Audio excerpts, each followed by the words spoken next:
दोस्तों, Jayaprakash power ventures limited की बात करें तो स्टॉक के अंदर आज भारी गिरावट देखने को मिली। अब इस गिरावट के पीछे सबसे बड़ा रीजन तो यह है कि आज ब्लैक मंडे साबित हुआ। बाजार बहुत जबरदस्त बाजार में गिरावट हुई है। सबसे बड़ी जो लेटेस्ट अपडेट निकल के आ रही है कि जेपी एसोसिएट के अधिग्रहण में फिर से नया मोड़ आ गया है। वेदांता अपनी बोली को लेकर अब एग्रेसिव रूप से आगे बढ़ चुका है और सुप्रीम कोर्ट में अपील कर दी है। यानी वो हारने को बिल्कुल तैयार नहीं है। उन्होंने मामला सुप्रीम कोर्ट में पहुंचा दिया है। यानी टक्कर अब आगे चलेगी। तो क्या है पूरी अपडेट, उसको समझने की कोशिश करेंगे इस वीडियो के माध्यम से। लेकिन फ्रेंड्स, उससे पहले अगर आप पहली बार हमारे चैनल पे आए तो चैनल को सब्सक्राइब कर दीजिए, एक बेल आइकॉन दबा दीजिए ताकि जब भी नया वीडियो बने पहला नोटिफिकेशन आपको मिले। वीडियो पसंद आए तो लाइक से जरूर कीजिए। चलो फ्रेंड्स, वीडियो स्टार्ट करते हैं। मैं हूँ आपका दोस्त एस बी दवे और हमारे अपने चैनल ऑनलाइन कमाई में आपका बहुत बहुत स्वागत है। सबसे पहले जयप्रकाश पावर वेंचर्स लिमिटेड के कारोबार की बात करें, स्टॉक 14.08 पर आ गया है 4.41% की भारी गिरावट के साथ। तो जो स्टॉक 27 तक पहुंच चुका था वो स्टॉक अब फिर से 14 आ गया है। यानी अपने ऊपरी कीमत से देखें तो एक तरह से आधी कीमत पर आ गया है। तो ये आप देख ही सकते हो कि शुरुआती कमजोरी के साथ उसके बाद में गिरावट का सिलसिला बढ़ा, लेकिन इंट्राडे में आप देखें तो 14.93 का हाई भी बना था। यानी जो क्लोजिंग थी फ्राइडे की उससे ऊपर गया स्टॉक। लेकिन बाजार की जो भयंकर गिरावट का असर देखने को मिला कि इसने 14 के लेवल को भी तोड़ा। गरीब मध्य रेखा की क्लोजिंग 14 के ऊपर ही है। वैसे 12.52 इसका 52 वीक का लो है और उसी के आसपास तक स्टॉक पहुंच चुका है। हाई 27.70 जो काफ़ी ऊपर रह गया है। तो वैसे तो कोविड काल में स्टॉक मात्र 50 पैसे के आसपास था। ये सिर्फ 50 पैसे का स्टॉक था। इसने बहुत अच्छा सफ़र तय किया, लोगों को माला माल किया। लेकिन अब यही स्टॉक धीरे धीरे नीचे आ रहा है, काफ़ी सारा नुकसान भी हो रहा है। तो जो लेटेस्ट अपडेट निकल के आ रही है, अदानी वर्सेज वेदांता, अब ये मामला पहुंच गया है सुप्रीम कोर्ट। तो अदानी ग्रुप के जो प्रस्ताव को पास किया गया उसको सुप्रीम कोर्ट में चुनौती दे दी गई है। तो ये जंग आगे बढ़ चुकी है। यानी जे आप देख सकते हो कि जेपी एसोसिएट की एसेट को लेकर वेदांता अपना हक छोड़ने को तैयार नहीं है। उनके हिसाब से उनकी बोली पहले मंजूर की गई थी, फिर उनको दरकिनार कैसे किया गया। तो दिवालिया हो चुकी कंपनी जेपी एसोसिएट की संपत्ति का अधिग्रहण करने के लिए अब दोनों ही बड़े घराने सामने आ चुके हैं और टक्कर बहुत ज़बरदस्त है क्योंकि मामला सुप्रीम कोर्ट पहुंच गया है। वेदांता ने सुप्रीम कोर्ट में याचिका दाखिल की है जिसमें जेपी ग्रुप के एसेट के लिए अदानी ग्रुप की ओर से पेश किए गए रिजोल्यूशन प्लान पर रोक लगाने की मांग की गई है। इस मामले की सीधी जानकारी रखने वालों ने मनी कंट्रोल को ये जानकारी दी है। तो यहाँ पे खबरें निकल के आ रही है कि वेदांता सुप्रीम कोर्ट में ये दलील देने की तैयारी कर रही है कि उसका प्रस्ताव अदानी ग्रुप के मुकाबले अधिक मूल्यवान था। कर्जदाताओं की समिति सीओसी ने उसके प्लान को खारिज करने में गलती की है। सूत्रों ने बताया कि अगले कुछ सप्ताह में इस मामले की सुनवाई होने की उम्मीद है। यानी इतनी जल्दी ही अदानी ग्रुप को अब जेपी एसोसिएट की प्रॉपर्टी नहीं मिल सकती, ये बात तो क्लियर है।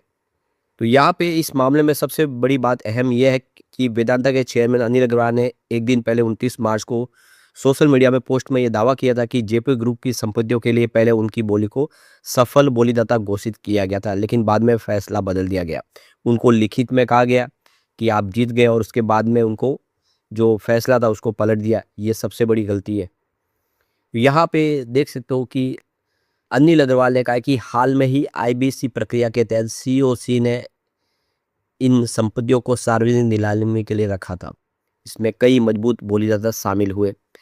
अचानक जयप्रकाश गौर जी की भावना और उनकी इच्छाएं मेरे मन में आ गई। एक एक करके सभी बोलीदाता बाहर हो गए। आखिर में हमें सार्वजनिक रूप से सबसे ऊंची बोली लगाने वाला घोषित किया गया। यह एक पारदर्शी प्रक्रिया थी। हमें लिखित में बताया गया कि हम जीत गए हैं, लेकिन जिंदगी इतनी आसान नहीं होती है। कुछ दिनों बाद फैसला बदल दिया गया। मैं इसके डिटेल में नहीं जाना चाहता। तो यहाँ पे एनसीएलटी में पिछले सप्ताह जेपी ग्रुप की संपत्तियों के लिए अदानी ग्रुप के रिजोल्यूशन प्लान पर रोक लगाने की वेदांता की याचिका खारिज कर दी थी। हालांकि ट्रिब्यूनल ने मुख्य याचिका पर सभी पक्षों से जवाब मांगा है। मामले की जो अगली सुनवाई 14 अप्रैल को होने की संभावना है एनसीएलटी में। तो मामला एनसीएलटी में भी है। वही वेदांता ने इस मामले पर टिप्पणी करने से फिलहाल इनकार कर दिया है, जबकि मनी कंट्रोल की ओर से अदानी ग्रुप को भेजे गए ईमेल का भी जवाब नहीं आया। तो देख सकते हो कि यहाँ पे वेदांता बिल्कुल हार मानने को तैयार नहीं है। तो पूरा विवाद जो है दिवालिया हो चुके जेपी ग्रुप की उन संपत्तियों को लेकर है जिन पर करीब 57,000 करोड़ रुपए का कर्ज बकाया है। इंसॉल्वेंसी और बैंकरप्सी कोड के तहत समाधान प्रक्रिया में है, यानी नीलामी प्रक्रिया चल रही है। इस पूरी नीलामी प्रक्रिया के तहत संभावित खरीदारों को 24 जून 2025 तक अपनी बोली जमा करनी थी। इस दौर में अदानी ग्रुप और वेदांता प्रमुख दावेदार के रूप में सामने आए थे। तो अदानी ग्रुप और वेदांता दोनों ने इन सारी संपत्तियों के लिए बोली लगाई थी। दोनों को प्रमुख दावेदार माना जा रहा था।